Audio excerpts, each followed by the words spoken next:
Yo and hello everybody, Mike here, baseball collector, and welcome to day 2 of Hobbypalooza 2020. Hey Jeff. Hello friends, I'm Jeff from Pack Geek. And hold on. I've been doing this for each of my shows, so I'm going to establish this shirt and okay, now we can get this party started. You know who our guest is, and you're wearing a Score shirt. They're out of business. So what does that tell you? That tells you that Topps rock. This is a Bo Jackson shirt. This is not a Score shirt. I got you. It's the Bo Jackson card though. But man, what a heck of a day yesterday, right? We launched Hobbypalooza. None of us knew what this would be. This is the first time it's ever been done, and so we are all bummed the Nationals not happening. But here we are having to deal with the circumstances that our world is presenting us. So this is. I mean, I thought yesterday when I watched, I was glued to my computer screen watching everything. It was fantastic. What did you think? I mean, I'm blown away. If people knew that this idea came up 2 weeks ago, and now it's become this thing that we're all participating in right now, I don't think they would believe us. So another prop to Mike for. I know you got it from Mike O. So it went from Mike O to Mike M, and then it became a thing. So yeah, Mike's suggestion on his video was we need to do something. And this was the something that my weird brain came up with. And here we are. But you guys, Ty and you and all the hosts and the guests, we had over 30 channels represented yesterday, believe it or not, in all the different streams, thousands and thousands of views across the platform, across the Hobbypalooza. It was a great response from the community, a great response from everybody here, and we're ready to go for day 2. What do we have up for day 2? What's going on with day 2? Well, so I want to take a minute to just remind everybody, you must be subscribed to the Bench Clear YouTube channel in order to qualify for any of the giveaways we're going to have. And we're going to have a bunch of giveaways. We have a very special guest this morning, whether you've heard or not, coming in shortly. And they brought some cool giveaways with them. So make sure you're subscribed to the YouTube subscribe button right below me, or right there, somewhere around here. Click that button, make sure to hit a like, and we would appreciate that. And then you are automatically qualified to win a prize. Actually, you have to be in the live stream as well. So thank you for that. That ribbon is very helpful. So we're going to be giving away some unopened boxes of Topps during this show. I would like to take a minute to mention our sponsors. So we want to send a big shout out to Blowout Cards for being an amazing sponsor of Hobbypalooza 2020. They have been so good with just sending out promotional posts on social media. They gave us a bunch of gift cards. If you guys haven't watched the show, we're giving away Blowout Card gift cards. They are amazing, and they've been really supportive. So we so appreciate those guys. Also, Pastime Marketplace. So it's pastimemarketplace.com. They make these amazing cases for graded cards. In fact, you know what? Let's make this easy. This is what their cases look like. I don't know if I'm going to be able to do it justice. Hey, I'm giving away 2 of those on my stream in a couple hours. Let's try and get this. So they are these beautiful tour cases for sports cards. No longer do you have to carry them around in a monster box or in a shoe box. You can carry them around in style. You look like the James Bond at the sports card show. These boxes are awesome. We're going to be giving away like 3 or 4 of them throughout the show. Make sure to check out the Bench Clear appearances. We're going to be doing them. I think Mike's giving away at least 1 tonight. 2 tonight. There you have it. So thank you to Pastime Marketplace. Also, if you go to pastimemarketplace.com, they have I think it is 15% off. They have a coupon code for 15% off. Let me see. It is offer 15. If you enter offer 15 on their site, you get 15% off your own James Bond case if you aren't lucky enough to win one during the event. So that's huge. We have an amazing lineup today. So let me give you the rundown for Hobbypalooza Day 2. I'm excited to be part of this, guys. So immediately following this show, our special show this morning. At 3 p.m. Eastern, we have Eloy the Goat, and this is a kid-friendly show, so make sure to check it out. You can bring the kiddos with you. After that, we have some guy called the Baseball Collector. What a loser. I don't know who he is. I don't have any information on this guy. He's brand new. I really likes baseball cards, and he collects them. So definitely check out Mike. Mike, I know Mike has some special guests lined up, and he's got some. You have guests in this one, right? I know you're talking about the PSA set registry. Okay. Then immediately following Mike at 5 p.m. Eastern, we have our buddy Andy. She blinded me with refractors. If you haven't checked out his YouTube page, definitely do it. Andy does a great job. He's got an awesome series, and he's gonna have a lot of fun stuff in store for us. Immediately following Andy's slot is Snoop 12922.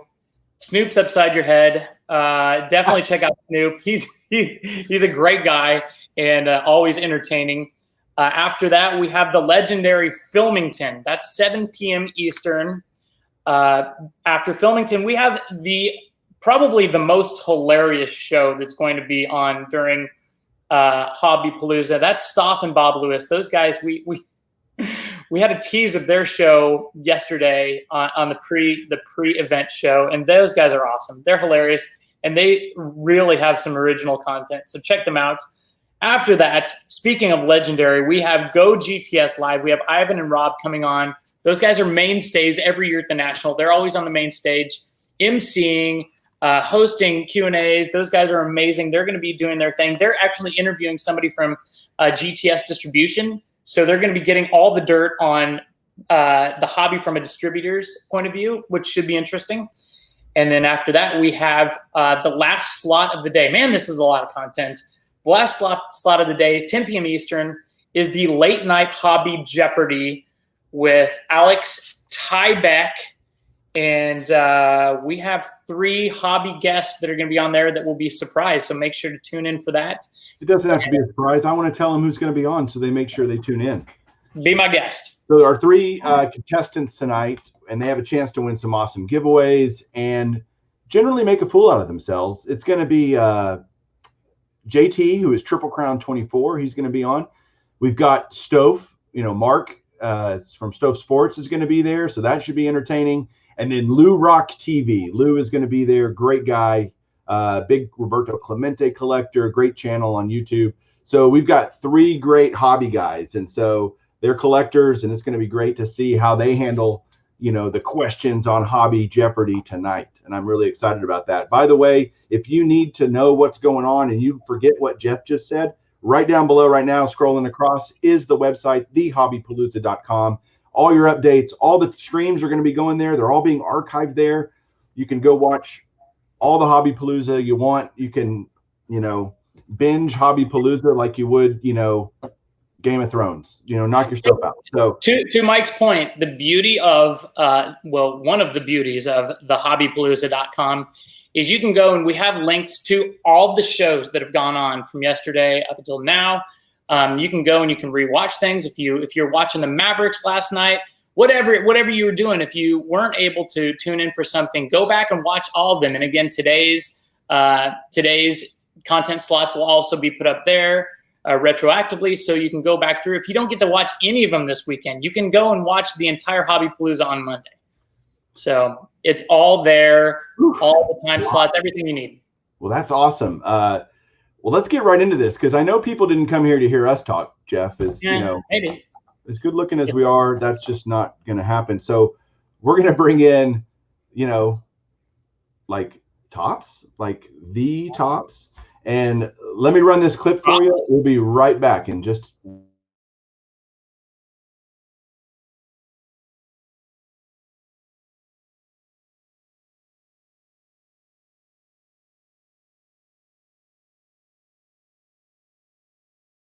See what we got.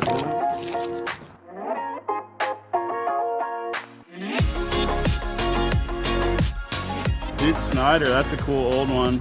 Clayton Kershaw. Greg Kimbrell. He's our closer. Got myself. I'm going to pocket this one. Mike Trout, right? Best in the game. The GOAT. Right, that's a great one. Yeah. Topps trading card, baby. That's Dustin May right there. Go get you one.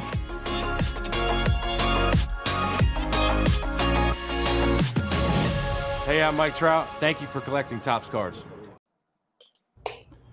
Really? Mike Trout's the best name you could get, Emily, for that commercial? I mean, come What on. a scrub. Scraping the barrel on that one.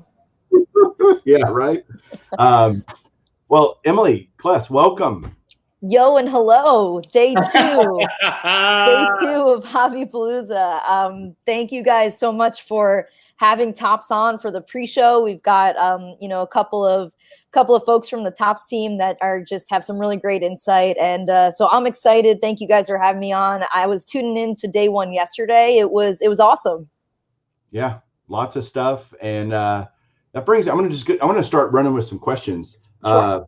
By the way, you were on our first hour yesterday of actual content during our pregame show, and then we had you guys on directly after that, and you talked to Ty. Well, that wasn't the first show, but you were on really quick, right? You were talking to Ty for an hour. So if people missed that, again, go to the website, check that out. Emily, you were amazing in terms of your insight and your knowledge of what's going on. It was really cool to watch that and just get something from Topps, because we're starving, right? We're starving because there's no national. We're starving because we're in this world of being confined, right? You bet. Thank you. Thank you for the kind words. I've been on Ty's podcast before, Breaker Culture, and so he's a great guy. It was really nice to talk to him and the people in the chat as well. They asked some really awesome questions, and so glad that we were able to answer what we could. And I see that some people are commenting on the Topps hockey shirt right now. Playoff hockey is officially back, even though it's August 1st. So shout out to everyone who mentioned the Topps hockey tee. But yeah, yesterday was great. And again, if you missed the show with Ty, head over to the Hobbypalooza website and go take a look again. It was a lot of fun being on. Yeah, we're going to try to answer as many questions come through the chat as we can. As you guys know, it's just frantic, so we're going to try to do the best we can. But Emily, the first question I want to ask you is, as a member of this small yet passionate YouTube card community, we there's just so many social media platforms that are available, and you guys as Topps, you have to be everywhere all the time because you want to be talking to all the different people and all the different segments and all the different niches within the hobby. How do you guys juggle all that? I mean, between Instagram and all these, Twitter and now YouTube. I mean, y'all are gaining a presence on YouTube. How do you do that? Definitely. Yeah, it's tough and it's a lot, but it's an exciting challenge to be able to talk to collectors in different ways, because not every channel is the same, right? You don't really communicate the same way on Twitter, let's say, than you do on Instagram. So it's all about finding the right content and the interesting content to bring to our fans. And it's been great. We've seen an incredible amount of growth on our social channels, YouTube included, as we started to post more video content on our YouTube channel. So really something for everyone, no matter where you go, which channel you follow us on. And we're trying to just do a good job and be better at being a leader in the community in the content space. So that's been a big goal this year, and we've had a lot of people that have joined as followers on our social pages, which is awesome to see. And the goal is to just keep bringing great Topps content to our fans and collectors. A follow-up to that, do you have somebody on your marketing team that is assigned to each platform? Like, how do you split the duties up to take, just keep track of everything? You are looking at the person behind all of the channels. Oh my God. Yeah, it's it's exciting. It's exciting because it's a lot, and I love social media. I think it's just such a powerful tool for people to be able to connect, especially passionate fans like those in our hobby, right? And those in our industry. It's just a really incredible tool to use to unite people. So I'm behind most of our social channels. I do definitely get some help from the marketing team. Take weekends to put our Topps Now content throughout the season, so it's a huge team effort.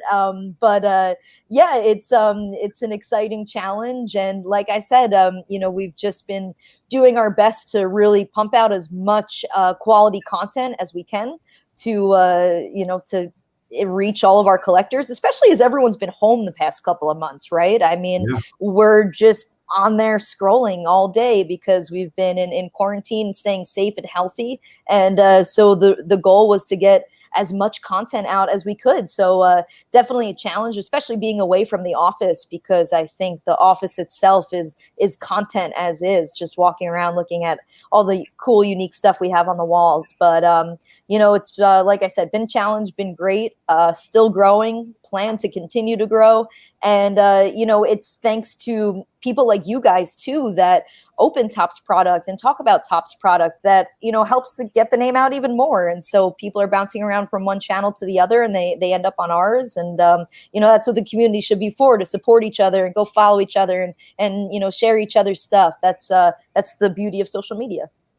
I'm curious, what is it like to represent a brand that is literally synonymous with our entire hobby? It's an honor. It's you know, with great power comes great responsibility. Yeah. That's funny. Yeah, it's I think what's interesting about it too is while we want to preserve the nostalgia that Topps brings to the hobby, we also want to lead the way, right? We want to be that, you know, the company, at least on social, for me, my personal goals, that is leading the charge with content. And, you know, I'll say one of the ways that we were able to do that, especially over the past couple of months, is way back when there was an actual spring training, which feels like years ago at this point. We were down with a camera team, which was awesome, such a great experience, and filming guys as they were getting their pictures taken. You see so many of those photos in Heritage and other product. And we just got to talk to guys about baseball cards and talk to MLB players about baseball cards and have them open up packs. And it's that kind of stuff that, you know, Topps has the responsibility to bring the connection between the players and the game to the fans.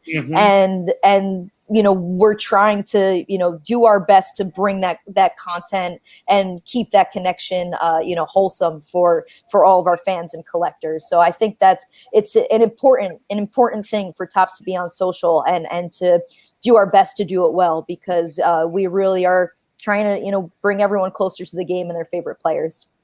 You know, a lot of people are asking these questions, and luckily for them, I just hope I don't forget them by the time we get the guest on that's going to be able to address a lot of these questions, Kevin. But for now, I want to go to our first guest, and we were having a little, oh, see, she just left. Not because she wanted to. So I'll tell you what, let's talk to Jessica first. Emily, why don't you introduce Jessica and what she does at Topps, and we'll bring her on. Yeah, absolutely. Jess is instrumental for our brand manager team. She handles all entertainment. So everything from Star Wars to Garbage Pail Kids to WWE, you know, Jess is the woman for that. And she does an amazing job at, you know, keeping those brands alive and well and Topps. So I was especially excited to have her on, or invite her to be on with you guys, because I know that this week is pretty sports heavy, right? The Nationals, you know, sports cards collecting. Right. So I think that, you know, she could just provide a really cool insight to some of our entertainment brands. So let's go ahead and bring Jess on. Hi, Jess. Hey, everyone. Welcome. Thank you. Excited to be here. Yeah. So I hear you handle one of my favorite things. This is going to date me really bad, but I loved Garbage Pail Kids when I was a kid. So yeah. I have a bunch of, like, and they're all still rubber banded together, which I know is not good, but I have stacks of them, and I go through. Atom Bomb is, of course, who doesn't love Atom Bomb? Shout out to Eric, those back pages. He loves Atom Bomb, but I think he has every Atom Bomb variation ever in like a PSA 10, you know, kind of thing. So can you believe that people grade Garbage Pail Kids? Like, how cool is that? You know what? So I'm a little bit, don't mean to show off here, I'm a little too young to have grown up with the original Garbage Pail Kids, but I did have two older brothers who collected them. And so I kind of found them as I was growing up. And for better or worse, that is 100% my sense of humor. So if my young self knew I'd be a part of this great history of GPK, my mind would have been blown. Stupid and silly puns and gross humor is where it's at. So to be a part of that is huge for me, and I'm thrilled that it never went away, and I'm having a lot of fun trying to keep it growing and keep everyone happy and just bring more silly and gross fun. I have to say, much like Mike, I was around for the original incarnation of Garbage Pail Kids. It was such a strange thing because it literally, when they were released, it kind of derailed sports card collecting at my middle school. It was weird. We all collected sports cards, you know, and then these came out. They were hilarious and funny. You felt like maybe, am I even supposed to have something like this, you know, as a little kid? And it was awesome. We all felt like we were getting away with something by having these gross cards. We traded them on the playground. It became a massive thing. So I was so happy when Garbage Pail Kids were brought back. That it just fantastic. I love that they still, you know, there's still a massive audience for these. But how do you feel like the collector base differs from your sports card collecting? Yeah, I think it's a very it's a slightly smaller collector base, obviously, but just as wildly passionate. They know just as much history as the baseball fans do. Sure. They can tell you card backs. They can tell you what's changed year over year. So they are just as passionate, and it's like Emily said before, with great power comes great responsibility. So it's definitely a challenge just trying to keep innovating, but also, you know, not forgetting the roots of what made Garbage Pail Kids so great from the start. And we're celebrating the 35th anniversary this year. And so I think that too just kind of goes to show you how much fervor there still is for the brand. But, you know, I will say, and kudos to Jess, she was kind enough when we were back in the office a couple months ago to let me sit in on a brainstorm session of coming up with the names for the stickers. And I think it was maybe been last December when we put out this really cool like memes kind of set, which was just totally cool. And to watch Jess, you know, her wheels turning, thinking of names to put on the cards. And I know she sneaks her own name in there sometimes for sure. So it's just really cool to see the behind the scenes of Jess, you know, putting out this product. And so, you know, from my perspective, getting to see Jess do her thing is really cool too. We got a great question here from Card Stories for you, Jess. Sure. Are there any plans to blend the brands? And, you know, he's saying he would love to see GPK mashed with baseball stars. How cool. I mean, that would be pretty funny. Have y'all entertained that idea? Is that on the table at all? That's something we always think about. It just requires cooperation from a bunch of different parties. So, you know, we always try to, it's always in the back of our minds. And hopefully we can accomplish that at some point. But right now it's not in the works, unfortunately. So we'll see. That's okay. I just thought it was a good, I mean, I think that would be something I would buy. I think that would be really cool. Well, that's on the 35th anniversary. I mean, that is massive. So what is Topps doing to celebrate the 35th anniversary? So we have been going crazy for the 35th anniversary. We are producing content and product like never before. Personally, it's been a blast to work on. So close to my heart, we have the 35th anniversary set coming out to hobby and retail channels. A lot of fun content in that. We actually imagine what the 135th anniversary looks like, which obviously is pretty silly. We've been doing online weekly releases, celebrating weird holidays. We have an exclusive eBay set coming up. We partnered with eBay, so that's going to be available on our Topps Vault channel. That I think Den of Geek did a nice spread on and hit their cover on the issue that just came out. We dipped out the 8th, Jess, or the 10th, I believe? That's going to be August 10th. Look out for that on eBay. Yep. And then we've dipped our toes into the blockchain pool with digital. Interesting. So seen some success there. That's been, still don't quite understand it, but it's been great. None of us do either. None of us do either if it makes you feel. Oh, okay. I'm in good company. So I'm curious, like, what does a brainstorming session look like when you guys are coming up with these names and designs? I would imagine that is so much fun. It's a blast. Also, I work very closely with the artists on this set. They're a huge source of inspiration and ideas and punniness. So yeah, we kind of start with a theme that would anchor the entire product together. We've done Late to School most recently. We brought back, we did Revenge of Oh the Horrible. Again, 35th anniversary is coming up. 2021 is already in the works. That should be, sell sheet should be showing up soon. So you'll see what that theme is. Really excited for that one. So we start with our theme, and then we build out the subsection, the base and insert off of there. Honestly, if it makes me giggle, I know it's good. I think it's good. If I crack myself up, I feel pretty good about it. So yeah, we build it from there, work with the artists provide concepts. We go back and forth with approvals, making tweaks and changes. Then we move on to the final art, and then we move on to names, which is just a brainstorming session of complete silliness. And the artists, again, help out in that too. Make sure we don't overlap too many names, make sure people are going to find their names in the set. And yeah, then I just got another comment that I think is interesting. I'd like to hear what you think about this. How funny would it be to do a relic set of GPK? Obviously, it would be fake relics, but very funny, right? You could have like fake puke or something from one of the puking characters, or like, I mean, how cool? Like, would that not? Have y'all ever thought about that? That would be a blast. We're starting to go down that road. In the Late to School set, I actually did fabric relic cards. There you go. So imagine Spacey Stacy in her pink gingham dress. I went and got fabric and we put that in cards. So that's brilliant. And on the 35th anniversary set, we actually have location relic cards. So if you want to own a piece of the underworld from Hot Scott, you have a chance to find it.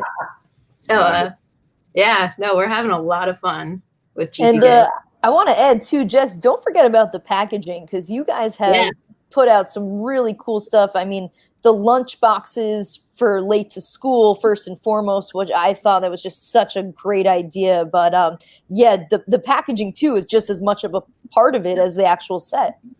Absolutely. So since Garbage Pail Kids is our own IP, that, we don't have to answer to any licensors, we can have a little more flexibility and fun.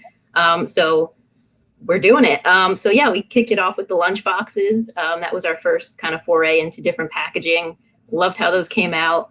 We did the tombstones, those collectible tombstones in Oh the Horrible. And then for 35th, I'll give you a little sneak preview because I have a sample here. We're doing Garbage Pail cans featuring the 35th anniversary logo, and there's going to be a rare variation of this as well that you can find. It's going to be blind box, so good luck. So really excited about these. That is awesome. And yeah, so good. Super cool, Jess. And I have one more visual aid if you want to see. I'd be remiss. Just so much to talk about with GPK. We launched our first set of figurines on Tops.com. So Series 2 is in the works, and I actually have a pre-pro sample. I wanted to just, first time ever shown. This guy's coming up for Series 2. Oh my gosh, the Hobbypalooza exclusive. Yep. So look out for him and 4 other characters coming up. So really excited about these guys. That is awesome. Yeah. Moving on from Garbage Pail Kids for a second. I mean, obviously you're involved in kind of the non-sports stuff. You got, or even WWE or Star Wars, right? The I guess, baseball kind of stuff. What are you most excited about that's coming out in the near future for Tops? Everything. No. Besides everything. GPK Chrome. We've been keeping fans waiting about 6 years for that one. So we'll have GPK Chrome Original Series 3 coming out at the end of the year. Then moving on from GPK, WWE, a lot of exciting stuff happening there. Transcendent is coming out soon. A lot of cool stuff in that product. Autograph Funkos, autograph replica side plates. We got names like Hulk Hogan in there. We got Bret Hart. We have Kane. We have Sting in there. We got a lot of big names in this set. Really excited. But also WWE Chrome and Finest. It's the first time we're bringing the Finest brand to WWE. And Chrome had been taking about a 6-year break, I think, from WWE. And that the photography of the matches just pops on Chrome technology, and it's going to look really sick. So super excited to see that. And then moving on to Star Wars. I mean, my personal favorite, The Mandalorian. That'll be coming out at the end of the year to tie in with season 2 that comes out. So really excited for that set. Baby Yoda. What more do you need? But also really excited to, the signer list is going to be fantastic in that set too. And I think people are going to be really happy with it. Is there a Baby Yoda 1 of 1? In some form, yeah. There will be Baby Yoda 1 of 1s. We haven't, yeah.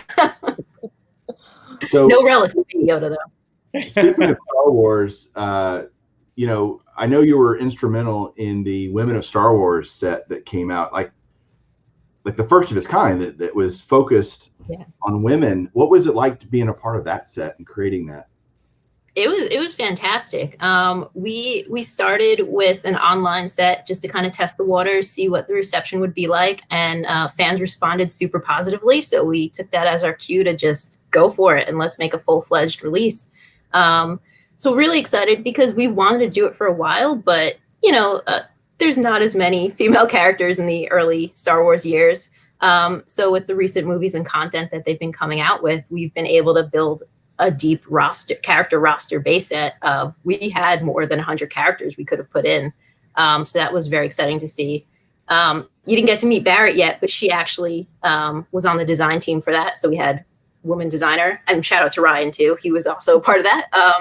We had a lot of female sketch card artists a part of this, all female autograph signers. It came out during Women's History Month. So really proud of it. Really excited that fans responded so well to it. And yeah, it was easily one of my favorite sets I've worked on. Well, Jess, we got a bunch of people to talk to. I thank you so much for coming. I mean, these are insights, hopefully, for people watching that maybe they don't think about every day, because we do think about sports all the time, pretty much. But lots of cool stuff that you're doing with your team over there at Topps. I think we have a giveaway during Jess's segment, don't we, Emily? We most certainly do. We've got a box of opening day right here for Jess and her awesome insight and behind the scenes. Quick reminder, you must be subscribed to the Bench Clear channel in order to be eligible, and you must be in the chat session. So as long as you're with both of those, we can choose your name. Yeah, I'm going to give real quick a let's see if this will work. Let me see what's going on here. There we go. Now we're talking.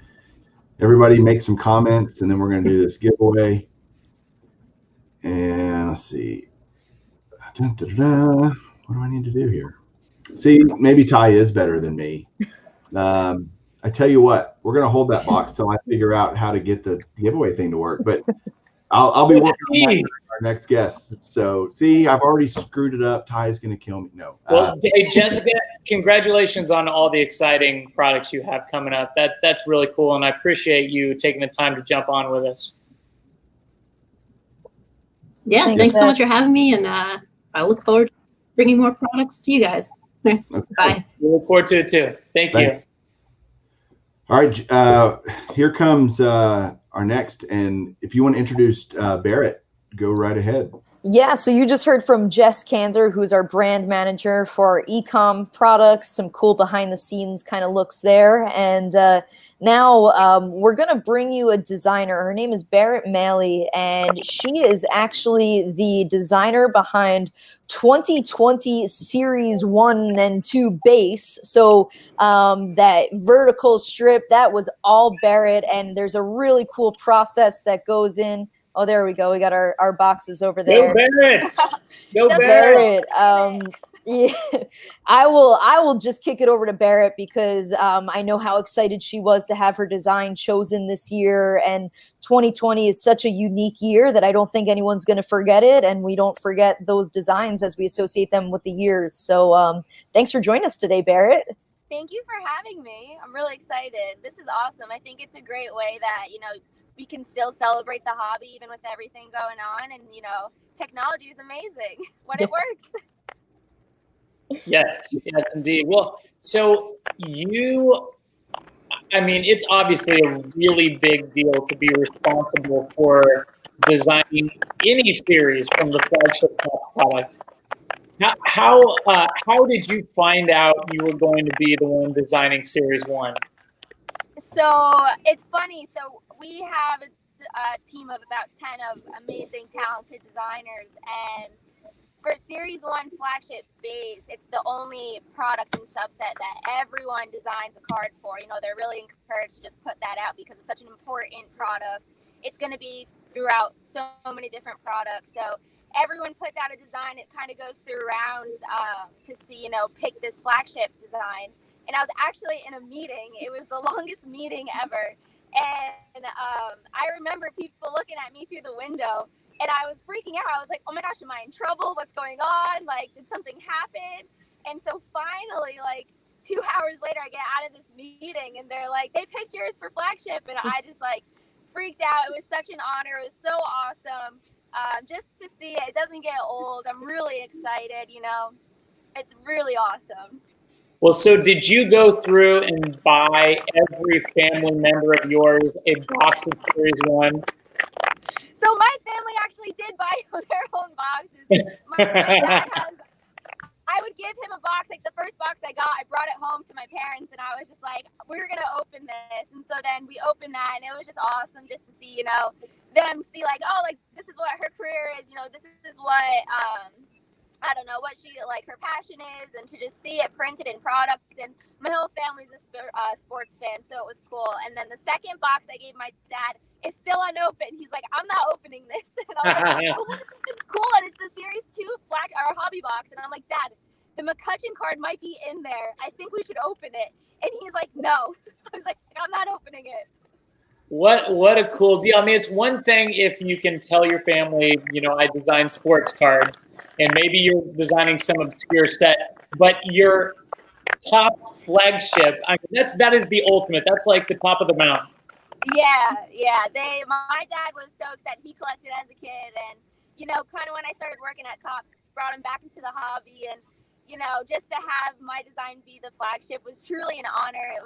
It never gets old seeing it. It's really exciting to see, and just still in shock.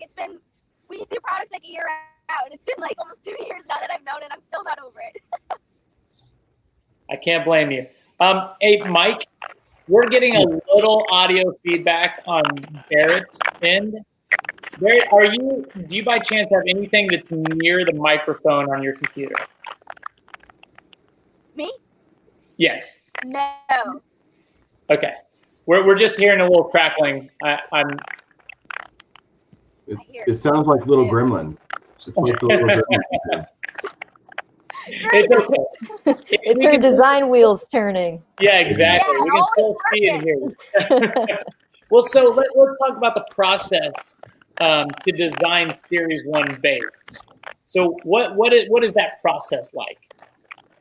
So I try not to freak out because it's flagship, because I feel like when I get this a lot when I design like high-end products or a new product like I was just doing Gypsy Queen, and I kind of get this block because I'm like this is just like an awesome product. I want to make sure it looks good. I want to put my best foot forward, and that's usually when I freak out. I'm not happy with what I put out. So I first said, you know what? Try to forget that this is Series 1 flagship. Just put a design out. And so I was messing around with some things. I had a few versions, and I brought it to my art director, John, and I was just like, what do you think of this? Like, whatever. And he's like, oh, let's do this, let's do that, keep working on it. And then I was like, all right, still trying not to freak out. But so basically just trying to see for flagship, you really want to make sure that the parallels you have a place for. It goes for soccer products, it goes for wrestling products. You got to make sure minor league products, and minor league has a bunch of different logos, so we kind of got to keep in mind we need a space for a bunch of different logos to fit just for all the different products to go in. And then on top of that, you got to think of all the different variations that the base has. So team cards, celebration cards, combo cards, future stars, and you're not just going to have posing pictures. You're going to have action shots. You're going to have celebration shots. You're going to have multiple guys. So, and we're going to silo these players out. You know, you kind of want to have a big open, you know, spot for a cool image, you know, regardless of what the image is. And, you know, shout out to the editors. They did an awesome job picking like these crazy, wild, amazing images that are just like, you know, so iconic. And so you kind of, when we were designing it, we were like, we need to make sure that the design speaks for itself, but it needs to complement every photo. And I think, you know, all those put together kind of not really limits you, but you're kind of like, you know, if I want to do this, what's another way around it that I can show more things? But so just kind of keep working. I had like versions A through Z, and I was like, oh, maybe I'll pick 3. Hey, Barrett, we're getting some suggestions. Do you have any headphones near you? Any, like Emily's wearing? Do you have anything close that you can plug in? I'm sorry, that one broke. Do you have any headphones? It's 2020. No? Go ahead, Jeff. Maybe she can hear you. Oh, can you hear me at all? Yes. Do you have any headphones maybe like Emily's wearing by chance? I do. Let's give those a try. They may have a microphone on them, so we could. Yeah. Barrett, people are dying to hear what you have to say, so I want to try to make this as clear as possible. Hey, I'm ready to run that giveaway now, I think. That's a good idea. You want to do that real quick, Em? You bet. Are we going with our Series 2 in honor of Barrett? We can. Why don't we do let's go ahead and do the opening day first. So this is for a top opening day box. You have to be subscribed to the channel. I'm about to hit a button, so you got a couple seconds to do that. And what you're going to have to do is put your email in the chat, and we will get in contact with you, and Emily will be sending this box out to you. So here we go. 5, 4, 3, 2, 1. And the winner is Sir Trout 27. Did that show up it did. Look at that. Sir Trout 27 has won the giveaway. Can you pull that out, Mike, just so I can write that down? Yeah, Sir Trout 27. Let me where did it golly, everybody's here it is. Sir Trout 27 has won the giveaway. So you, sir, or late, I guess Sir Trout, I guess. So here's what you can do, Mr. Trout. You can post in the chat the email address that you'll be emailing from, and then we can verify that it's you when we get the email. And please just go ahead and you can email me at jeff@packgeek.com.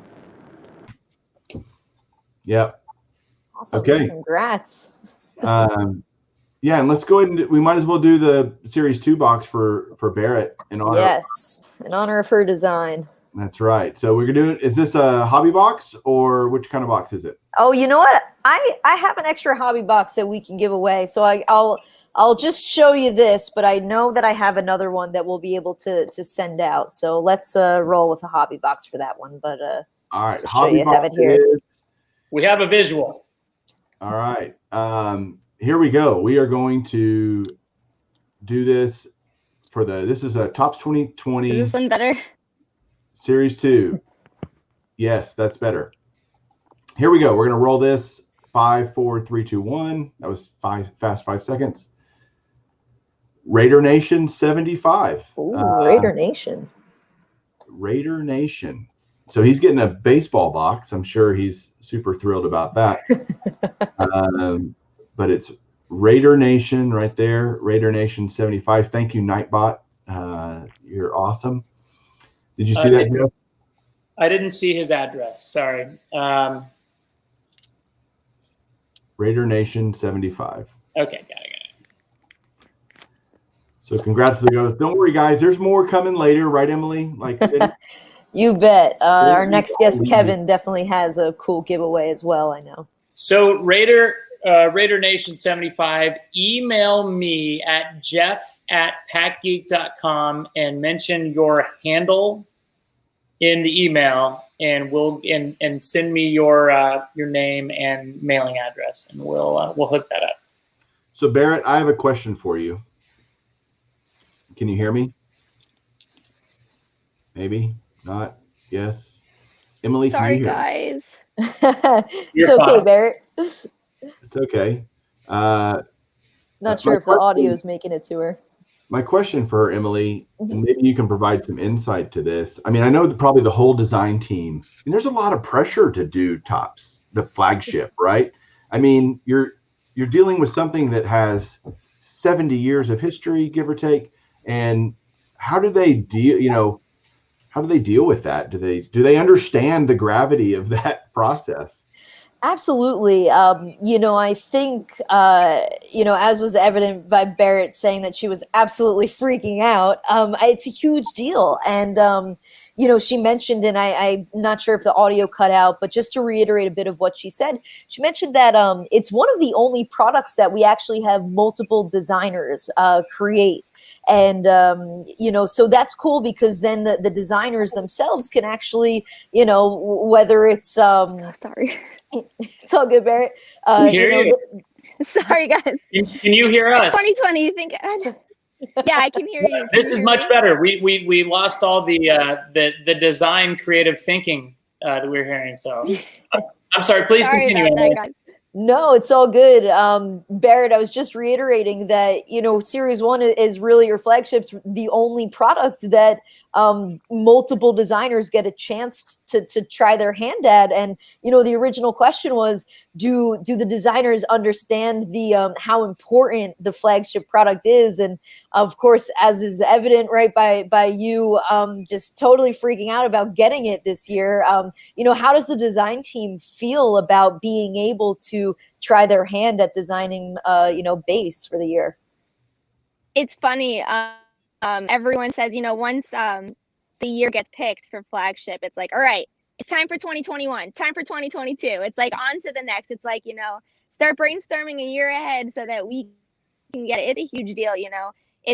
It's an honor, like I said, and just it's iconic, and it's just to have your work out there and just be shown. You know, I was telling Em, I was like, I was so excited to go to Citi Field as a Yankee fan and see it hanging up. You know, it's just like one of those things that, you know, when you work at Topps as a designer, you really strive for, and, you know, it's just, that's, you know, an honor. It's really an honor. Yeah, it's cool. If you've never been to Citi Field before, what they actually have is they call it the starting lineup, and they have these huge Topps cards that they blow up of this year's, you know, base cards. So you know, for Barrett and even myself as a Yanks fan, you know, to want to go to Citi Field and see your design hanging up there, it's just you know, super cool. Unfortunately, Barrett didn't get to do that this year, but hopefully maybe we get the Mets to take some photos for you. My favorite memory. I know. Maybe. Oh, sorry, Barrett, but my favorite memory of Citi Field is that they have a Shake Shack in it. That's what I know. Yes. So okay, let's talk. Let's get artsy fartsy for a second. In terms of inspiration, was there a specific inspiration that came into the design of Series 1 and Series 2? Yeah, so for 2019, I thought that design, when the players crossed over the border and created that, you know, three-dimensional aspect, I thought as a designer, those cards were most successful. I just thought they were so interesting. It kind of created another level on, we're designing on cardboard. Like, we are a flat surface, so for a design and an image to kind of create a 3D feel, I was really drawn to that. And so I was like, okay, I know I want that. How do I achieve it? And so that's kind of where I started with. I was really thrilled with 2019 and how it came out. I thought it was awesome. And I was like, right, how can I achieve that but make it 2020? Nice. I love it. I think that design, I feel like it may sound silly, but it brings the collectors just a little bit closer to the players, if you will. So I feel like that connection is so important. And I think you guys really did a great job of achieving that. Do you have a favorite Topps design from the past? I mean, there's been so many just amazing, memorable designs in the past. Like my favorite Topps ever is 1985. I also love 84. They feel very appropriate for the era. But do you have a favorite design from the past? I was just gonna say the 84 is probably my favorite. I think was the 84 that Homage did the shirts for, right? Yep. I have an Aaron Judge one. Yes, so that one I think is like super iconic. I really like how in the past they had separate frames for each team, and I thought that really brought a lot of characteristic to the set. It was like a cohesive base set, but to have different colors, different names, and kind of just have that stand out other than just have their team name or team color show. I think that's really cool for the sets. So the 84, when it has like that name running down the line, their headshot at the bottom, it kind of cuts out at the corner. I really like that. Like one of my favorite shirts is the Aaron Judge one. I didn't wear that one today, but I got my Topps on.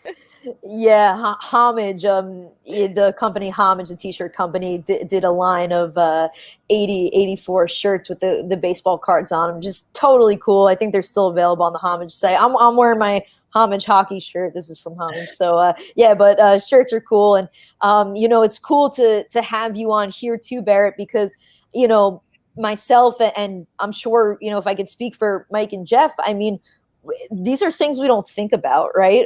We don't really think about the actual composition of the card and where it cuts off and where it's horizontal, whereas you see the shapes that go into it. So it's really cool just to have you on here to provide that perspective. And before Barrett goes, I do want to say that in the next 2 weeks on the top social media channels, we're going to be releasing a first look at 2021 base cards. So if you're not following us at Topps, make sure you go there. We're not going to give anything away. Barrett was telling me about it yesterday, but we know you guys are really going to like it. Nice. I'm excited. It's awesome. It's awesome. It's a big event in the hobby. It's a big event talked about all over social and especially on the YouTube channels. And so kudos to you, Barrett. What an outstanding job. Keep designing great sets that we all could collect and love. So thank you so much. Whoa. Hold on. Before we let Barrett go, I've got to hear about the Andrew McCutcheon's card. Like we've got to hear about this. What's the story behind that? How did that all happen? You take it away. Yeah, I mean, that I think where the real credit is due, and Barrett alluded to this earlier, is the editors at Topps. They sort through all the photos, and so a lot of I think is really cool. How the design team and the editing team have to work as one. Is you could have a great photo and a great design, but it doesn't necessarily look great together, right? And so I think that one was just really neat that the editing team was able to find that photo. And but McCutcheon tweeted out about it, said it was cool. Barrett, like, how did that feel seeing McCutcheon tweet out about a card that you designed? So I didn't see it at first. And then all of a sudden I started getting tags from coworkers, friends, and everything. And the rest of the day, so like, I don't know, the rest of like the 8 hours of the day, I was just on cloud nine. I was giddy. I kept looking at, McCutcheon's tweet, kept looking at ESPN's post, like go back to Topps to see if anyone else came. Like I was on cloud nine. Like I said, it doesn't get old. And when a really good player, recognizes his card, it's even cooler. Like even seeing Mike Trout open it, Alonso at the Million Rip Party, like it's just incredible. It's like just something, it's really just an honor to have. Well, that card essentially went viral. I remember the day that it started circulating, and he posted it, and I'm like, is he the coolest guy on earth or what? That was just such a great photo. I think everybody that saw that card wished they could look that cool in that position. And I think I can't remember where I heard it, but I want to say that Emily had mentioned that he asked for like a large version of it to be blown up because he liked the image so much. I mean, that's the ultimate compliment for someone who is behind the design of the card, right? Yeah, absolutely. And like you said, what an iconic photo. And so, you know, kudos to the editor, Ryan. That was just an awesome, awesome photo, and just so happy to be a part of it and just part of the company, and, you know, bringing these cards out and seeing them go viral just is like the icing on the cake. Absolutely. Well, I loved it so much, I made that image my profile pic on Twitter. So it's that cool. So Awesome. Well, congratulations on, you know, being chosen to design the flagship. That is as big as it gets in our hobby, and just congrats on all the success of your product lines and everything you have coming up in the future. It's really exciting stuff. Thank you so much. Appreciate you guys having me. This was awesome. You bet, Barrett. Our pleasure. All right. Em. Cool stuff. Yeah. And thanks for everyone hanging in there until she found some headphones. I was a little shaky in the beginning, but yeah, I mean, she just brought, like I said, you know, a perspective that we don't think about. And that's why I was especially excited to have Barrett on, because it's, you know, we just rip open the cards, but we don't actually think about, you know, what goes into really making them, and from the photos to the design. So that was just cool to have Barrett on and get a totally different perspective than what we're used to. But I know that we also have Kevin, our hobby sales manager, who is a lifelong collector himself. He has so much great insight. So that'll be a fun conversation as well. Well, let's Kevin, bring him on now. He's back in cleanup. And he said, man, I want a back cleanup. He likes there he is. All right. Hey. How you guys doing? I just wish Jess and Emily and Barrett were a little bit more passionate. It's a little bit different when you start, because I know you're a collector, Kevin, and I've seen you talk at, you know, Topps Q&A days at the National and stuff like that. Yep. You know, tell me what goes into, because first of all, I love, just so y'all both know, the finest flashbacks that y'all did with the 93 retro design this year. Yep. Yeah. They turn out awesome. They look great. Yep. They are awesome. But that also harkens me back, and it's because it reminds me of the original 93 finest set. I'm an old guy. How do you guys work on balancing homage to the past and staying fresh? Because you can't just do a 93 finest design every year, right? It would just get right. How do you guys balance that? Yeah, it's, you know, and you talked about it earlier, you know, when you guys came on, as far as our history and brand, you know, heritage of the Topps brand. And, you know, it's important to us, but it's also important to have new designs, you know, because we have, you know, from a collector base, you know, we have kids that, you know, are 5 years old all the way up to, you know, 80, 85 years, you know, old. So, you know, we have enough brands where there's a little bit of everything for everybody, you know, as far as, you know, we have the different price points, we have the different, you know, card thicknesses, you know, with different technologies. So it is important to use some of the older heritage that we've had with also some of the designs. You know, that's the thing about our flagship. You know, the last couple of years, you know, the design has kind of taken on a little bit more,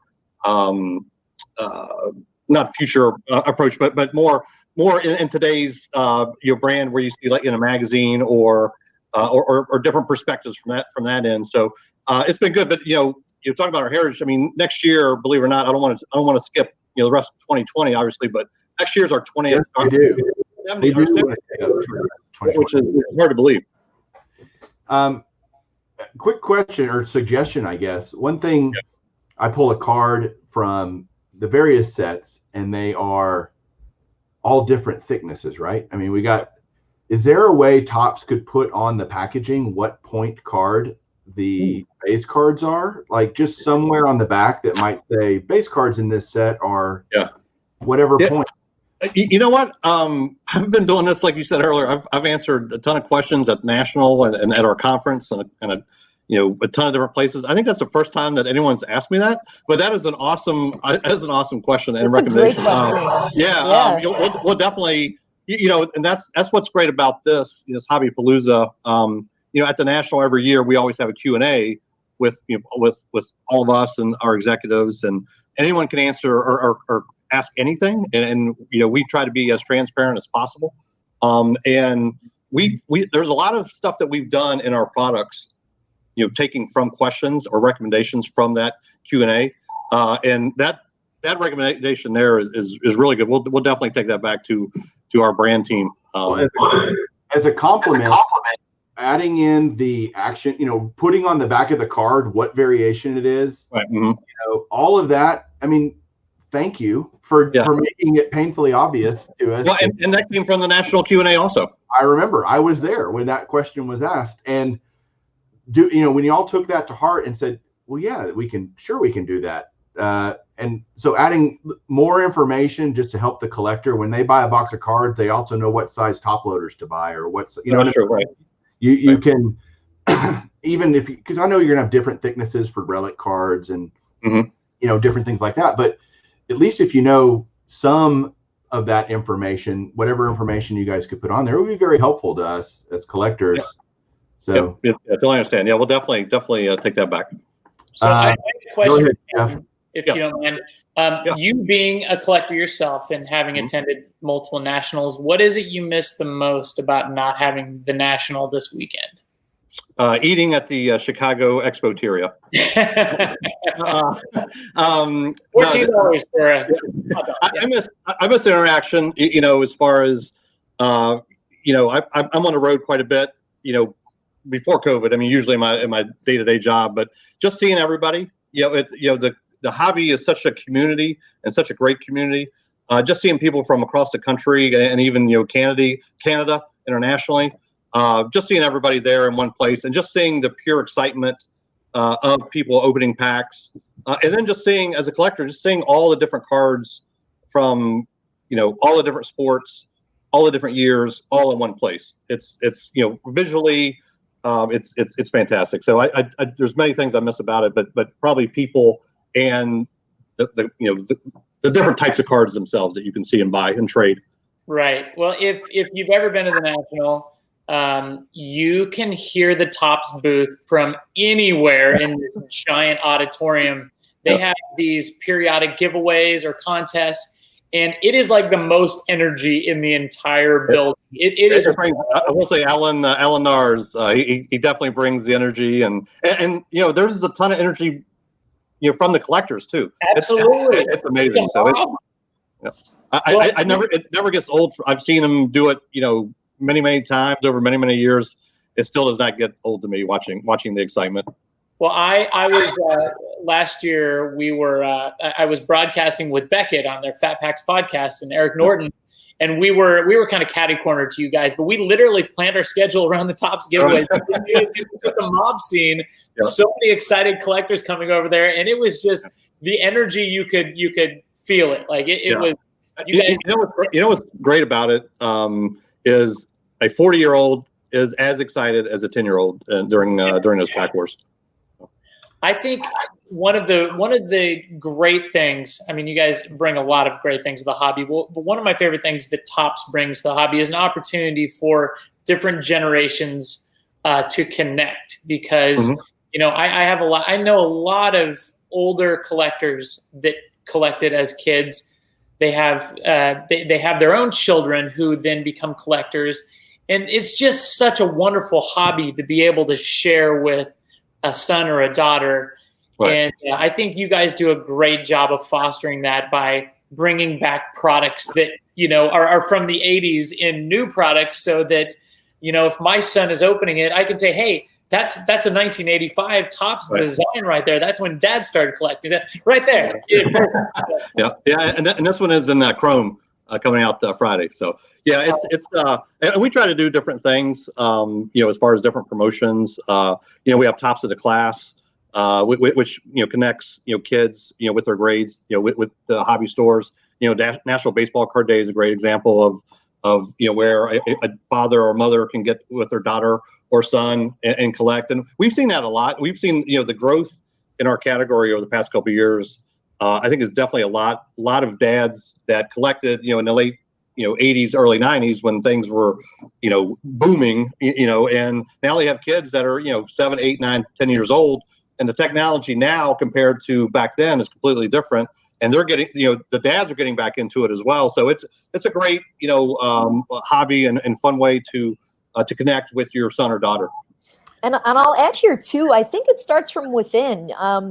Topps itself, as I've mentioned before, we're fans and we're collectors, and we share that with our family. And, even Barrett's anecdote about bringing a box home to her dad that she designed. And I know Kevin collects with his kids. And so it starts from within, which is really neat, because then we're able to foster the community and the sense of belonging that we all have within Topps, and able to share that with our fan base and with our collectors. So it's not just for show, and it's not just a promotion. It's really how how we view the hobby, and the kind of importance that relies on teaching our younger collectors to grow up and grow into the hobby. So it's really it's heartwarming to see that everyone at Topps is just as much of a fan and shares it with their kids or their parents as well.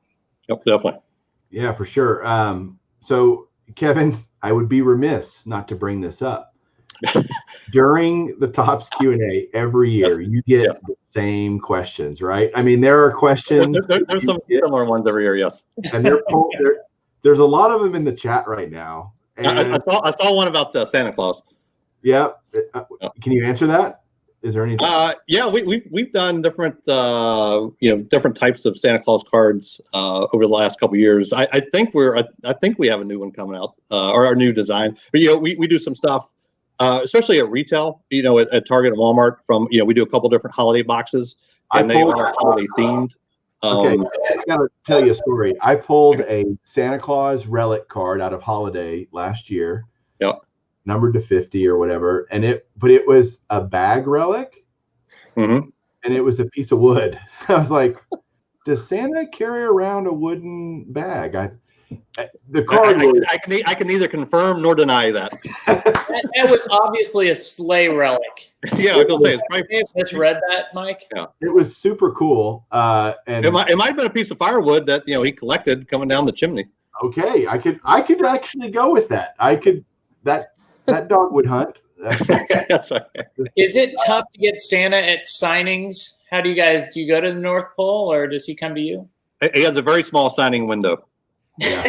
He's pretty busy. He takes at least a month off after Christmas, and so we try not to bother him in January. But a lot of stuff is proprietary. I can't really get into a lot of stuff with Santa. Yeah. Understood. You guys, National Baseball Card Day. Let's talk about that for a second, because that's coming up. What, August 8th, I think. So a week from today, actually. I know I will be going to my local hobby shop to get my local card store to get some packs. Obviously, no purchases required, right? Is that true? That's right. It's for the packs, and then there's a bonus card that you have to spend $10, to get. So there's two different cards. Alonso's one and Jordan Alvarez. And then there's a special, we haven't announced it yet. There's a special additional card as well. So you can you get your packs on a week from today. And then you can go back to your store on the 15th and get the Alvarez card. So last year, Guerrero, Bryce Harper were the additional cards. Is that right? If I'm remembering, I believe that's right. Yeah. And then, so you want to just drop the name of who the special card is? I mean, it could be an exclusive. Hobbypalooza exclusive. Well, you're going fishing, pretty hard right there. You Mike and Jeff. So. So we'll leave them with that, huh? His wife's expecting a baby really soon. All He plays on the left. I like that. Hey, if I'm picking up what you're putting down there, I'm liking this. Nice. Yeah. And I don't think he's related to Steve either. If you go back some years. The old White Sox pitcher, the old White Sox pitchers. White Sox Cubs. Yeah. Man, see, that just dated us, Kevin, because we knew who that was. So I know. I miss coming home from school, watching their games, and then watching the Braves at night. So. Every day. So I had a great story. National Baseball Card Day last year. You know who the collectors are in your office when you show up Monday after National Baseball Card Day, and I had a pack of cards sitting on my desk. My boss had gone to the Yankees game, and I had the Yankees National Baseball Card Day set waiting on my desk. And I'm like, it pays to be the only card guy at the office. That is true. That is true. So that's awesome. I will say, let me back up real quick on National Baseball Card Day. So we've been doing this over the last couple of years, and it's increased every year as far as the store participation. I think it's over 1,000 participating hobby stores that are going to take place this year, and it's not just U.S. We should almost call it International Baseball Card Day because we're going to be in Canada, China, Japan, Taiwan, and South Korea as well. All celebrating National Baseball Card Day next Saturday. Kevin, I'm a collector, man. So I'm talking to you as another collector. We're going to speak some language here that's very common. Tell me your favorite card in your collection. So I heard you talk about earlier your GPK collection, right? That you took and put in rubber bands. Yeah. So all my collection as a kid, I would rubber band them. They would have been because I would every year if somebody got traded or were a free agent, I would put them in the team pile that they got traded to. So my collection as a kid is all like gone, right? I will say my favorite card is the '84 Donnie Baseball. He's my favorite player of all time. So I do my collection now is pretty good, but it's all basically from 2000 on. But I would say I've purchased quite a bit of those '84 Mattinglys. So that's my favorite card.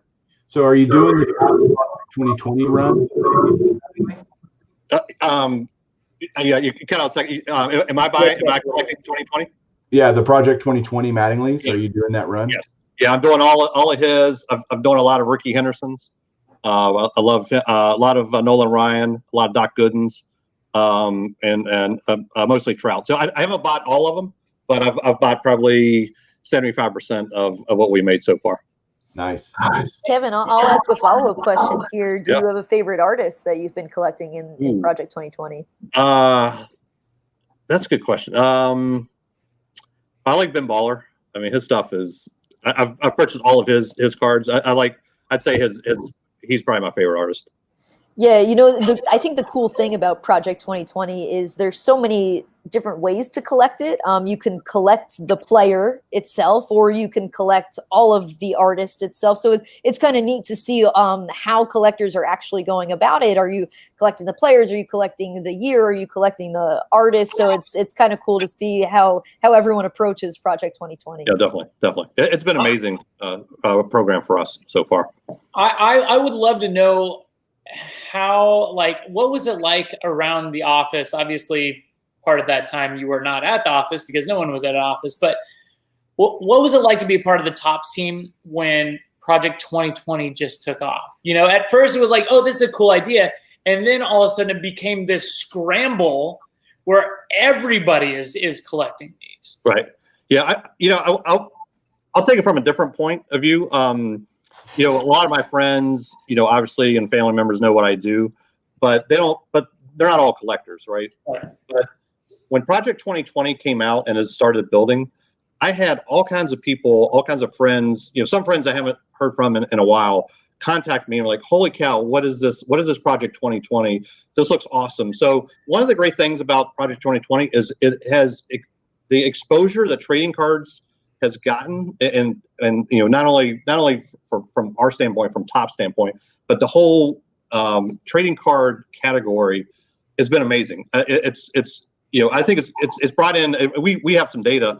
It's brought in new collectors and past collectors as well. So from that angle, it's been from many angles, it's been incredibly positive. That's been the kind of the neatest thing for me is having people reach out that I haven't heard from in a while saying, holy cow, what is this? I saw this on, this website or this magazine or whatever, tell me about it. This card looks awesome. I remember collecting this card, but this is a totally different approach to it. So that's been the exciting part. One of the exciting parts, from my end. From a collector's end, what we've seen and what I've found to be the most, I was not a fan when it first came out, I'll be honest. Mm-hmm. And then I met Blake Jameson. Okay. And He's great. He started involving himself in the community and with the collectors and joining Facebook groups and blowout forums. And then you start watching his stuff and you get to know somebody. And you're like, okay, his stuff, first of all, he's very personable. Right. It paints. Yeah, and a lot of those artists are, and they've, to your point, a lot of them have taken this and run with it and then expanded, their base too. I mean, that's the thing. A lot of these guys have had large fan bases to begin with, and then it's just bringing everything together all in one project, and it's been phenomenal. Yeah, that's what got me involved. I started going yes, and then I started going. I'm an Ermsey guy, which yeah, he's got some. It's so different. I mean, it's It's so weird. It's cool. It's like right, yes, and that's what art is. That's the other part of it too. Is like some people like you read some comments and you're like people like, holy cow, that's the ugliest card I've ever seen. But then right below it is like, that's the best looking card I've ever seen. That's what art is. Some people get different meanings from it and take it from a different perspective. But it's and for me, I told our design team and everybody not to let me know what cards are coming out. So for me, every day is exciting because I'm like, all right, which ones did he pick? Which ones are we selling today? Because I told him, I said, make it. I want to be excited. So I told him not to tell me what's coming out. How is that decided? Oh, it's a couple. Emily, do you want to take that one? Sure. I think they are, first and foremost, trying to spread out the artists. Sure. Also trying to spread out the players too. So, right, there's a lot of juggling around because you don't want two Jeters on the same day, even if it's different artists. So I think, there's a lot of, like I said, juggling around as far as, how they actually lay out the schedule. So as far as what I know, but, I told Kevin that he has to put our Topps Twitter account on notifications. So that way he's knows every single day when those cards drop. Yeah, I check it there. I check the app. There you go. I just leave the website on and I refresh it when about the time that it normally comes on. And so what is your favorite Topps design? Kevin, you've been involved in the hobby forever. What besides the 84, which you mentioned earlier about the Mattingly? Yeah, so design wise, I love 82 and 83, as well. That's kind of my wheelhouse. I tell you what, I like the 2019 design that we did because that reminds me of the 82. Just kind of on the other side. I tell you what, I think people are going to be really excited about 21 from a couple different reasons, and I would love to get into them, but Emily told me she'd kill me. But yeah, I think people are really going to like 21. Not to jump ahead, and I'm excited about Heritage. We just sent out the solicitation for 21 Heritage, and it's based off the 72 design. Yep. And that there's some designs that we've made in the past that really connect with the decade that they're from, and the 72 is 70s all over it. So I'm excited about 21 Heritage. The word funky comes to mind with 72 Topps, right? And yes, how are we looking for Topps update? How is that? Is that in the works? Is that going to happen? Yeah. So we're looking at end of October right now. And updates is different this year. With the way the season has gone, with COVID, we had to get a little creative, on updates, because usually updates, has a lot of the rookie call ups, or some people got traded. So we were able to do this a prospect insert in updates for the first time, ever. So a lot of the top prospects will be in updates. They won't be true rookie cards, but the insert, the design looks fantastic, and it's a lot of guys that will get called up, from now until when that product comes out. So we had to get creative, and our design team, our brand team, did a heck of a job, coming up with something different, because of the way the season has gone so far. What size will that set be? Since most of it, half the set feels like is all-star cards and stuff like that we didn't have this year. How big will that set be? Yeah, it'll still be the same size as years past. It'll just have different content. So 300 cards is what it normally is typically, right? 300, 400, sometimes 400? Yeah, not 400. I think 3. I should know this because I sell it, but it's like it's over 3. Maybe I'm sure somebody in the chat's going to fix that in about seconds. Jeff, you have any questions for Kevin? I mean, I was curious to know what his favorite set was too, but I have to ask because it's my trademark set. How do you feel about 85 tops? I know you have the track from 85 design, but what do you think about? I like it. I like 85, and I like 86. So I will say, Jeff, I hate to say it, like if you go my wheelhouse is like 79 to 86, right? Not to date myself, but unfortunately, I will say 85 is probably my least favorite out of that. Sorry, but no, I love. I like the 85. I think I like the way the color schemes are. How they mesh. So it's Flagship's one of my favorite. It brings me. I tell you what I love doing is nowadays is when I open up Flagship Series 1, I'll go get some bazooka, and I'll chew bazooka because that brings me. When I was opening, when we had cards, we had bubble gum in the packs. That hard bazooka gum, that smell when you opened up that wax pack and got that smell of bazooka. There's something about that, and so what I do now when I open up Flagship, I get bazooka, open it up, chew it, and open up Flagship. It's one of my favorite things to do every year. Well, Kevin, you're kind of the same wheelhouse, collecting years. What is your most fond memory of collecting as a kid? Because you're mentioning, chewing bazooka gum while you're looking for your sports cards. That really takes me back. Yeah. So, well, I always joke, and this is probably not the best thing to say, but I always joke that there was a kid across the street from me who was a year younger than me and wasn't as big of a baseball fan as I was, and so we would trade, and I usually would come out better, from that standpoint, and so I'm still in the trading card business, which I love. But he is a CEO he's built 2 different companies, and he's a millionaire, many times over. So who won out of that? I don't know. But that and one of my best friends growing up was a Mets fan, and I was a Yankees fan, so it worked out well. We would trade, straight up. Any Mets I got, I would give him, and any Yankees he got, he would trade with me. So that's probably my probably my favorite memory. Did that look like a strawberry rookie for the Donnie baseball that you were collecting? Yeah, sometimes he was a big Gooden fan, and back then, we would always bet like $1 on the All-Star game because there was no interleague play back then, and he was that's when the Mets were incredible, the Yankees were so, and so we would trade. But that's one of the reasons I love Gooden is because he loved Gooden. And that's one of the reasons I collect or I buy Gooden's Project 2020 cards. A lot of it has to do with him. Yeah, same here. Well, all right. I know that we have a box. I do have a giveaway at some point. Yes.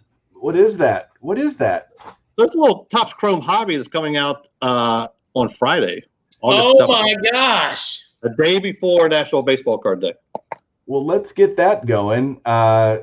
Everybody needs to be subscribed to the channel. You better do that because who doesn't want a Topps product before it's even released, right? Is a Topps Chrome. So can I be eligible? Hey, Jeff, I'm going to hop off so I can be eligible real quick. And then, is that no? Here we go. We're going to roll this in just a second. 3. Wait, let me cancel this. And 2, 1, go. Randy Smith. Boom.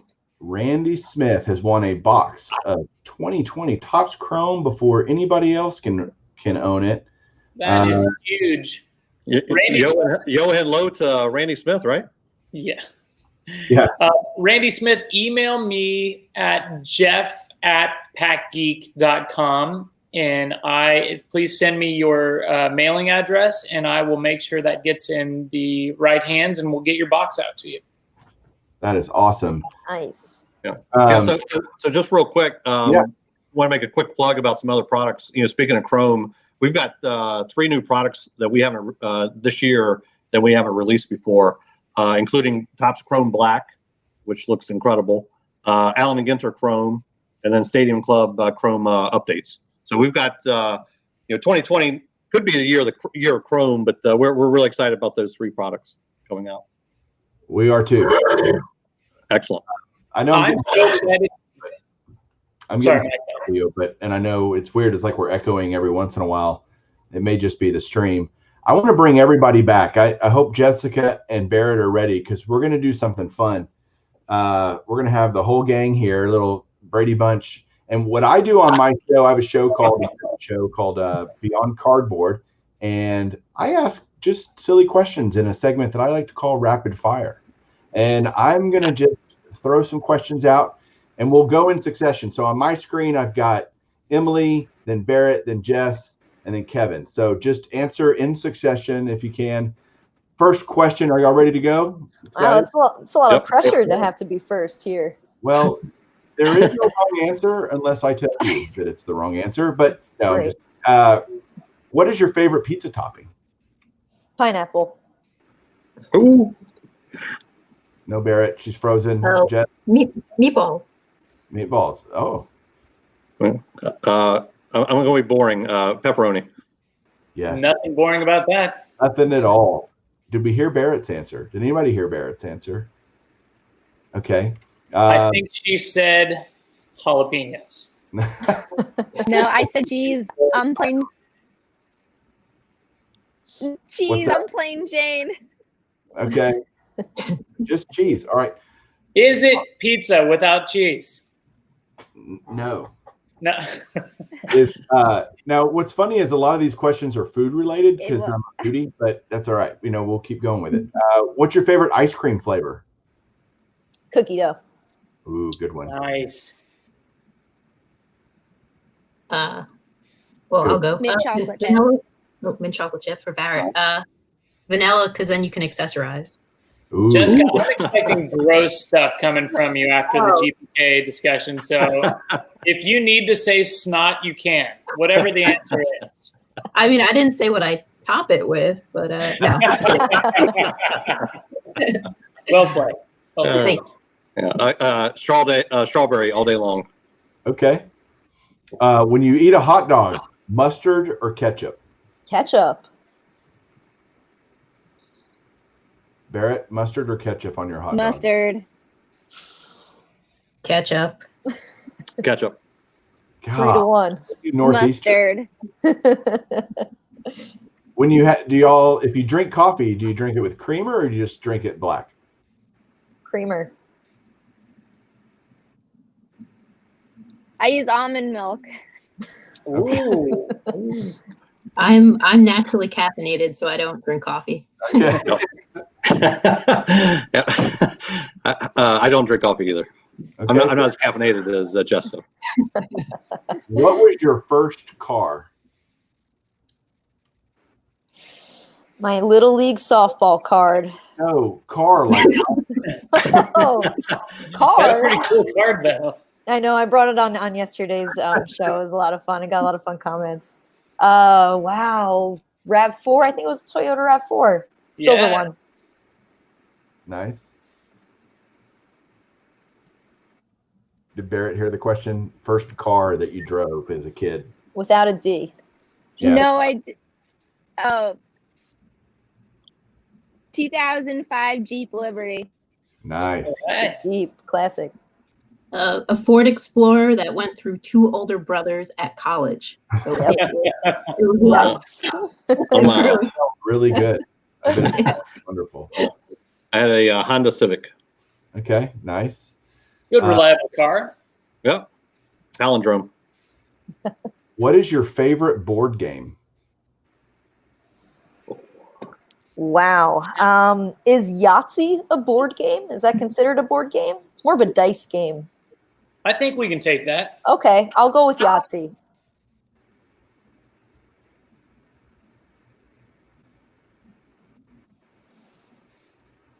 I'm gonna have to go Chutes and Ladders. Whoa. Oh, throwback. Nice. Major throwback.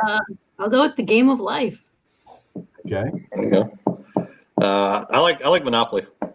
Mine is Monopoly. That's the correct answer. No, Monopoly is great. They're all great, right? I mean, who doesn't have fun? I have a question for you two Monopoly players. How do you end your games? Flip the board. A timer. Yeah. Timer. Okay, that makes sense. Time limit.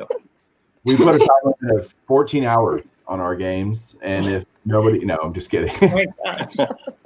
Wait for someone to get angry enough to end it. Yeah, all. exactly. Yeah. I like the flipping the board idea, though. I've definitely been in some games that ended that way. All right, 3 more questions, and then we'll let you guys have the rest of your Saturday. What is your favorite movie franchise? Probably the Mighty Ducks. Yep, definitely been getting into D2 and D3 a good couple of times over this quarantine. I've watched them actually way too many times, but I love me some Mighty Ducks.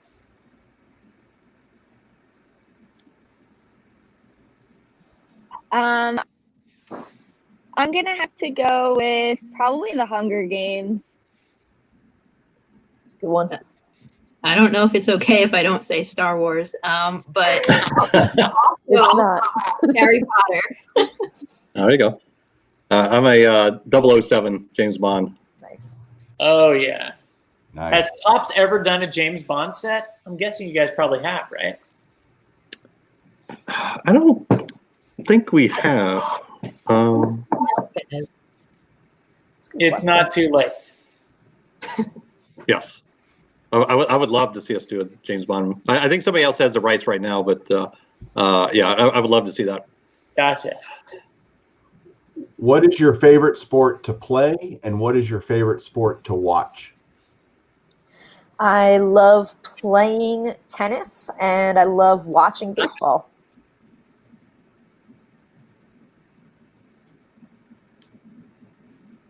Barrett's going to say yoga or something like she loves. I love playing soccer, and I love.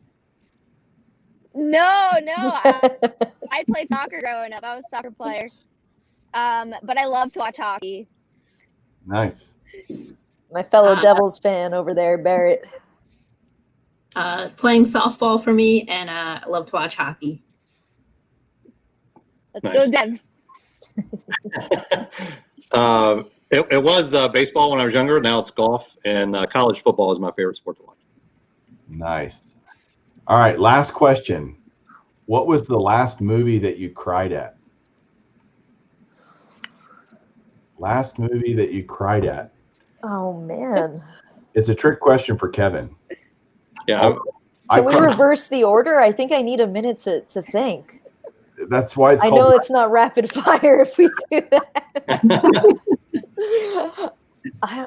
I don't know.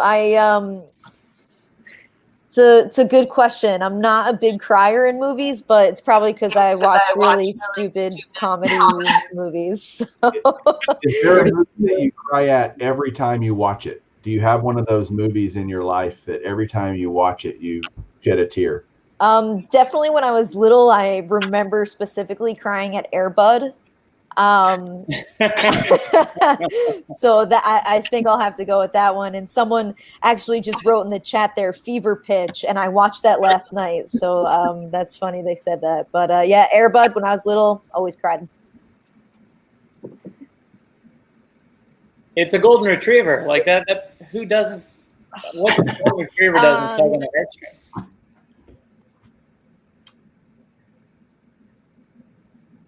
Go ahead, Barrett. For sure. Mine's Marley and Me. All these dog movies. Yeah. Mine's Marley and Me. It always gets me every time. It's sad. I rewatch Harry Potter way too much, so definitely Hallows Part 1. Rest in peace, Dobby. So sad. Oh. Gets me every I saw in the comments Uncut Gems. that was a really good movie. I'm gonna go with Field of Dreams. Always gets me. Kevin, I think we could be brothers because every time they do the father-son catch scene, I cry. It's every time. I usually, it's every time. Hey, Dad, want to have a catch? Yeah. And the way he says it, to have a catch, like nobody says that anymore. But you know exactly what he's talking about. Have you been there? Have you been in Dyersburg? No. Oh, it's awesome. It's awesome. I got to go. Yeah, for sure. And speaking of got to going, first I wanted to, as we wrap this up, if y'all want to go around real quick and give any final thoughts, I'd love to hear them. We've got a couple more minutes, but we're gonna let these guys have their Saturday. I know the next show doesn't start for about 25 minutes, but you guys can all take a break and go to the restroom or whatever you need to do before the next show, which is going to be Eloy the Goat. We'll plug him in a second. But Emily, any final thoughts? And then we'll go around the horn here. Yeah, definitely. First and foremost, thank you again for having us on and for the great idea that was Hobbypalooza. We are just really happy to be a part of it and, spend some of our Saturday with you guys and just to see the way that, you're keeping the National alive, even if it's online, is just really cool. So thank you for that. But, lastly, looking forward to National Baseball Card Day. So again, August 8th, a week from today, looking forward to that. And of course, first look at a 2021 base is going to be coming out from the @top social media channels. So find your way there, give us a follow, and it's going to be exciting. You're going to love it. Barrett, anything you want to say? Yeah.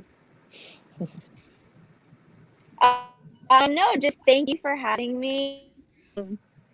Thank you for keeping this alive virtually, although it is not working, unfortunately.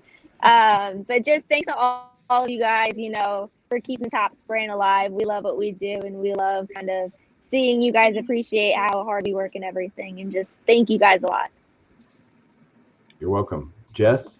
Yeah, just echoing that. This has been a blast. So thank you so much for having us be a part of it. Myself and the entertainment team, we love what we do. So we're excited to bring tons of fun, gross, cool stuff coming up. So be on the lookout. And Kevin? Yeah, similar to all the previous ladies, thanks for having us on. Thanks for doing this. This is a great, great substitute for the actual National. Thanks for having us. And, I just want to say thanks to everybody out there that supports Topps and, buying our products, wherever that may be, whether it's a hobby store, online, a retail, wherever it may be. Thank you very much. Awesome. Thank you for everything you guys do for the hobby, and thank you for sharing your time with us today. We really appreciate you guys. And there is a repeat Topps-related show tomorrow, 2 p.m. Eastern. There's going to be a certain artist that we already talked about during the show. Blake Jameson's going to be on. So make sure you tune in for that. Emily, are you going to be on there with Blake? I'm not going to be on there, but I'm definitely going to tune in and just watch the artists do their thing. Who am I to talk about the way that they put their cards together? Yeah, I'm really looking forward to that one. So for all of the Project 2020 collectors, or even those that are just wondering about the project or wondering about the artwork, that's going to be a really cool panel. So looking forward to that one. Yeah, it's going to be great. And that just tells you, for me to invite Blake and him accepting to be a part of this, just shows you how much he's ingratiated himself with the community, with the collectors. What, again, a great marriage, a great opportunity that he saw and has encouraged other artists. And so he's going to be painting a card tomorrow. So that'll be really cool to see that process. If you've never watched one of his videos, make sure you tune in for that. And we're going to have Eloy the Goat coming up here in about 22 minutes. Yep. Guys, I hope you all have a great Saturday. Hopefully y'all tune into a little bit of Hobbypalooza the rest of the weekend. And as I always say in my channel, I always say keep collecting, because I just think that's the mantra we all need to have. And in this crazy hobby of ours and crazy world, no matter what's going on, we can keep collecting. So thanks to you guys for being a part of making that happen for us. And Jeff, thanks for being on here with me, dude. My pleasure. I mean, who's going to pass up an opportunity to talk to Topps? This is great. Well, Emily, we'll let you talk to Ty next time. Don't worry. But thanks to you guys. We'll catch you guys soon. And